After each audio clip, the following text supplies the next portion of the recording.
Best pigeons इन पाक देखने वाले तमाम दोस्तों को मेरी तरफ से अस्सलाम वालेकुम। मेरा नाम मोहसिन नकवी है और आप सब कबूतर परवर दोस्तों के लिए एक सिलसिला शुरू किया गया। छोटे छोटे प्रोग्राम हैं जिनमें मुख्तलिफ जो अच्छे छतों का आपको शौक़ भी करवाया गया और आप जो एक सिलसिला शुरू किया गया अलहदा से कि जो कबूतरों को बीमारियां होती हैं वो तकरीबन हर कबूतर परवर है उसे इन बीमारियों का सामना करना पड़ता है। और आज हम जो सबसे ज़्यादा खौफनाक बीमारी समझी जाती है जिससे कबूतर परवर भी जो हैं वो भी एक उनके लिए भी खौफ की अलामत है, जिसे हम उर्दू में सादी ज़ुबान में कह सकते हैं कि झोला या लकवा जो वायरस आ जाता है, गर्दन हिलानी शुरू कर देते हैं, गर्दन टेढ़ी हो जाती है। तो इस बीमारी के हवाले से बीमारी क्या है इस पर डिस्कस करेंगे और इसका इलाज क्या है। उसके लिए डॉक्टर उस्मान हमारे साथ मौजूद हैं, बड़े नौजवान डॉक्टर हैं और बाकायदा जो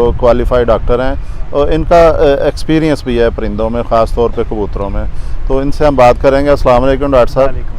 डॉक्टर साहब, ये जो लकवा झोला, इसे आपकी जो मेडिकल टर्म है उसमें जो भी कहते हैं, लेकिन आम जो कबूतर परवर हैं इसे वो झोला लकवा ही कहते हैं। बड़ी ख़तरनाक बीमारी है, इसकी अलामत क्या है, इससे बचने का तरीका, इसका इलाज वो हमें पहले तो जी मैं आपकी ये ना एक लोगों के जहन में बड़ा है कि जी रानी खेत जो बीमारी है ना वही झोला करती है और वही मतलब झोले का मतलब ही रानी खेत है। ये बिल्कुल गलत कंसेप्ट है।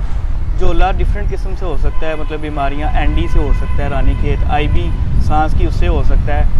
अगर कबूतर गर्म सर्द हो गया, उड़ के आया था, गर्म था, आपने उसको गर्म सर्द कर दिया, पानी पिला दिया, वैसे आमतौर पर पिलाते नहीं है, कोई नारी हो तो वो पिला देता है, उसको गर्म सर्द कर दिया, उससे भी पट्टों का खिंचाव होता है। इंसानों में हम देखते हैं जी गर्म सर्द हो गया, लकवा हो गया चेहरे का, इनमें भी ये चीज़ होती है। उसके बाद कभी कभी क्या होता है कि इनके अंदर वैसे ही एक दायमी बीमारी आती है जो इनके पट्टों का खिंचाव करती है, ठीक है, एट्रोफी उसको कहते हैं। वो किसी भी जनाब इनके नर्व पट्टे को कर देगी तो उससे मसला। तो इसलिए पहले तो ये नहीं सोचना कि अगर झोला या वो कोई भी लकवा आ गया तो वो रानी खेत ही आ गई है। दूसरा इसकी जो है ना वो आपने जो मेन बेसिक कॉज है वो ये है कि एक वायरल डिजीज़ है। तो वायरस से बचने का बेहतरीन हल होता है वैक्सीनेशन। आप कबूतरों की प्रॉपर वैक्सीनेशन करें। कई हजरात ने वैक्सीनेशन रखी भी होती है। गैलेम्यून एक बड़ा मशहूर आम जो है ना वो टीका इनके पास, लेकिन लोग उसमें करते क्या है कि उसको जनाब ला के तो खिड़की में रख देते हैं। वो वैक्सीनेशन है, आपने उसको प्रॉपर स्टोर करना है। आपने उसको फ्रीज़र में भी नहीं रखना, जमाना भी नहीं है, उसको फ्रिज में रखना है।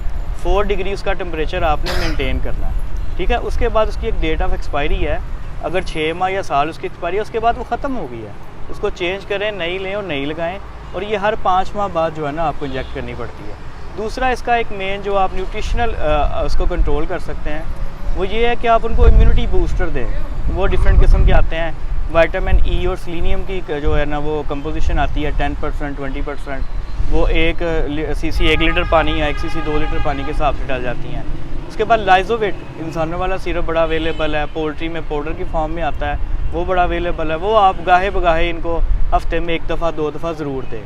तीसरी चीज़ जो है वो ये है कि आप इनको एनर्जी डेफिशिएंट ना होने दें। एनर्जी से मुराद ये है कि जैसे हमारी सर्दी आई है, हम लोग ऑयल्स खाने शुरू कर देते हैं, नट्स खाने शुरू कर देते हैं ताकि हम लोग अपना बॉडी टेम्परेचर मेंटेन रख सकें। इनकी भी एनर्जी का ख्याल रखें, डाइट बेहतर कर दें, दाना अच्छा लेना शुरू कर दें। उसके अंदर आप अगर पहले रोटियाँ को ये आटा चीज़ें डाल रहे थे, चनी डालनी शुरू कर दें, कंगनी डालनी शुरू कर दें।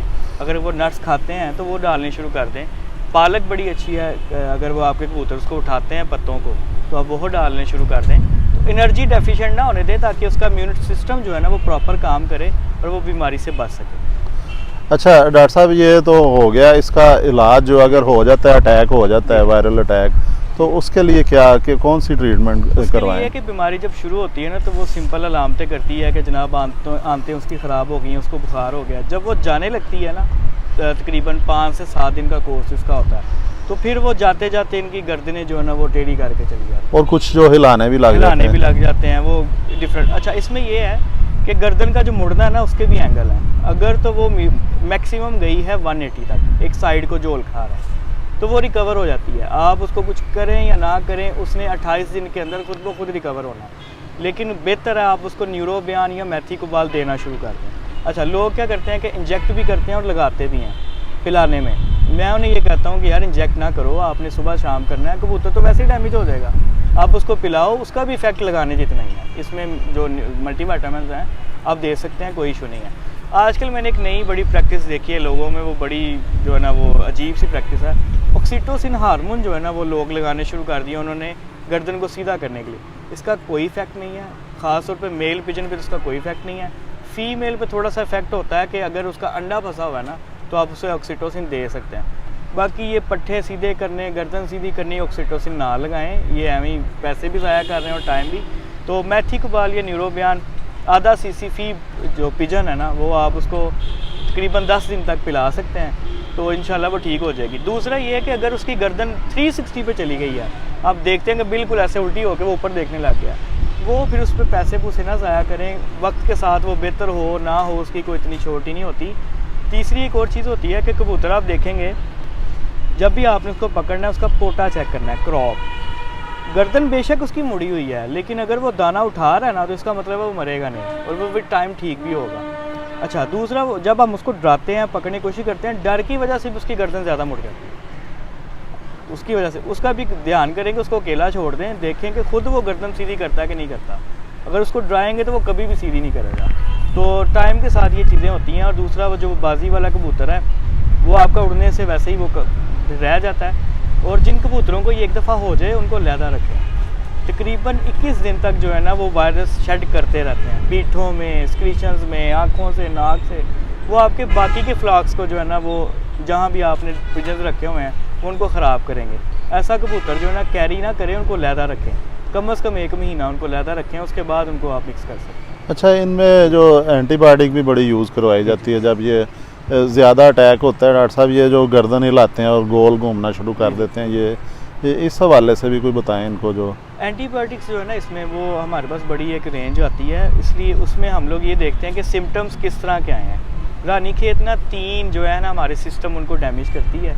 एक वो हमारे रेस्पिरेटरी सांस के सिस्टम को करती है, एक वो दिमाग को करती है, और तीसरा वो हमारे खाने वाले जो है ना निज़ाम हज़म इसको करती है। तो वो जिस पे जो वायरस आया हो उसके अकॉर्डिंग उसको मेडिसिन दी जाती है। एंटीबायोटिक आपके पास कोई भी अवेलेबल है उसको हल्की डोज में रख के दें, वरना आप उससे ज़्यादा नुकसान करेंगे, क्योंकि पहले ही वायरस आया हुआ है, उसने उसके लीवर और किडनीज़ को जो है ना अपने अंडर लिया हुआ है।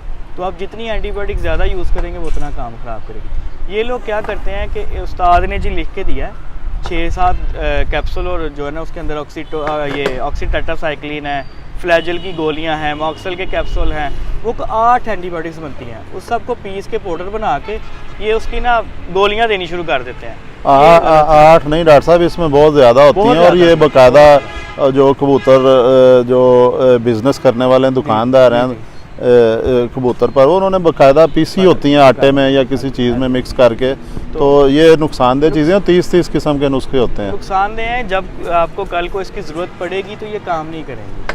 तो इसलिए बेहतर है कि इनसे बचा जाए। जो आप खुद डालें, आपको पता हो मैंने कौन सी एंटीबायोटिक कितने दिन के लिए देनी है, उसके बाद उसको बंद करें।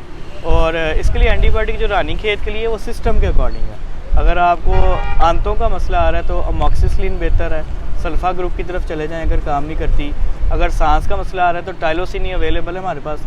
टिलमाइकोसिन आती है लेकिन वो एक्सपेंसिव और कम मिलती है, तो उसके लिए ये चीज़ें हैं। और इम्यूनिटी बूस्टर आप साथ दे सकते हैं ताकि वो वायरस को कंट्रोल भी करे। लाइजोविट बड़ा बेहतरीन है इसके अंदर। अच्छा जी, अभी आपने ये बड़ा इंतहाई कीमती जो मालूमात सब तक पहुंच गई हैं, तो इसमें जो ख़ास तौर पे उन्होंने बताया कि ये जो रवायती नुस्खे चल रहे हैं दुकानदार बेचते हैं, एक पेड़े की शक्ल में होते हैं या बना बनाया उन्होंने कोई 10, 12, 15 जो दवाइयाँ मिक्स की होती हैं, ये बिल्कुल नहीं इस्तेमाल करवानी है। और बड़ी लाइट चीज़ें, विटामिन्स जो है ख़ास तौर पे उन्होंने कहा, और जिस किस्म की इंडिकेशंस आ रही हों उसके मुताबिक जो दवाई देनी है, और ज़्यादा डोज नहीं देनी है। ये एक 28 दिन का होता है सर्कल, ये जो इन्फेक्शन हुआ होता है कबूतर को 28 दिन तक जो ये चला जाता है वायरस, वो तब तक जो है वो मज़ीद जो दवाइयाँ दे के जुल्म ना करें उनके ऊपर या और चीज़ें उनकी डैमेज ना करें। आज तक के लिए इतना ही। अल्लाह हाफिज़।